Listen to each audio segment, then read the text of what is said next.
ಆತ್ಮಕ್ಕೆ ಅಂಟಿಕೊಂಡಿರ್ತಕ್ಕಂಥ ಪಾಪಗಳು ಎಷ್ಟು ಜನ್ಮಗಳಿಂದ ಪಾಪಗಳನ್ನು ಅಂಟಿಕೊಂಡಿದ್ದಾವೆ. ನಾವು ಸ್ವಲ್ಪನಾದರೂ ಕಳ್ಕೊಳ್ಳುವಂತಹ ಯೋಗವನ್ನು ನಾವು ಮಾಡಿದ್ದೀವ? ಕಳ್ಕೊಳ್ಳಿಕ್ಕೆ ಬೇಕಾಗಿರ್ತಕ್ಕಂಥ ಸಿದ್ಧತೆಗಳನ್ನು ನಾವು ಮಾಡ್ಕೊಂಡಿದ್ದೀವ?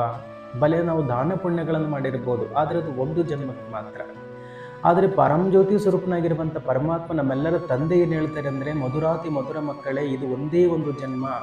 ಈ ಜನ್ಮದಲ್ಲೇ ವಾಸ್ತವಿಕವಾಗಿ ಪಾಪವನ್ನು ಕಳೆದುಕೊಳ್ಳೋದು ಹೇಗೆ ಅನ್ನುವಂತಹ ಒಂದು ಯುಕ್ತಿಯನ್ನು ತಿಳಿಸ್ಕೊಡ್ಲಿಕ್ಕೆ ನಾನು ಬರ್ತಾ ಇದ್ದೀನಿ.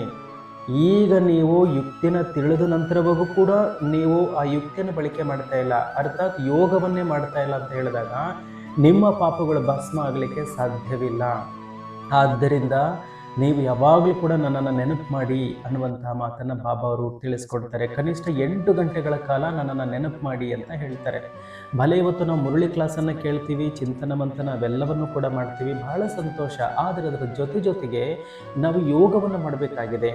ಯಾಕಂದರೆ ಒಂದು ಜನ್ಮದ ಪಾಪ ಅಲ್ಲ, 2 ಜನ್ಮದ್ದಲ್ಲ, 3 ಜನ್ಮದ್ದಲ್ಲ, ದ್ವಾಪಾರ ಯುಗದಿಂದ 2 ಯುಗಗಳಿಂದ ಮಾಡ್ಕೊಂಡು ಬಂದಿರತಕ್ಕಂಥ ಪಾಪ, 63 ಜನ್ಮಗಳ ಪಾಪದ ಲೇಪ ಅನ್ನುವಂಥದ್ದನ್ನು ಒತ್ತುಕೊಂಡು ನಾವು ಕಲಿಯುಗದ ಅಂತ್ಯ ಭಾಗದಲ್ಲಿ ಬಂದು ನಿಂತ್ಕೊಂಡಿದ್ದೀವಿ. ಆದರೆ ನಮ್ಮ ಒಂದು ಸೌಭಾಗ್ಯವೇ ಸರಿ, ಇಡೀ ಜಗತ್ತಿನಲ್ಲಿ ಯಾರಿಗೂ ಇಲ್ಲದೆ ಇರತಕ್ಕಂಥ ಒಂದು ಸೌಭಾಗ್ಯ ನಮಗೆ ದೊರಕಿದೆ. ಏನು ಅಂದರೆ, ನಮಗೆ ಮಾರ್ಗದರ್ಶಕ ಸಿಕ್ಕಿದ್ದಾರೆ, ತಂದೆ ಸಿಕ್ಕಿದ್ದಾರೆ, ಸದ್ಗುರು ಸಿಕ್ಕಿದ್ದಾರೆ, ಪರಮ ಶಿಕ್ಷಕ ಸಿಕ್ಕಿದ್ದಾರೆ.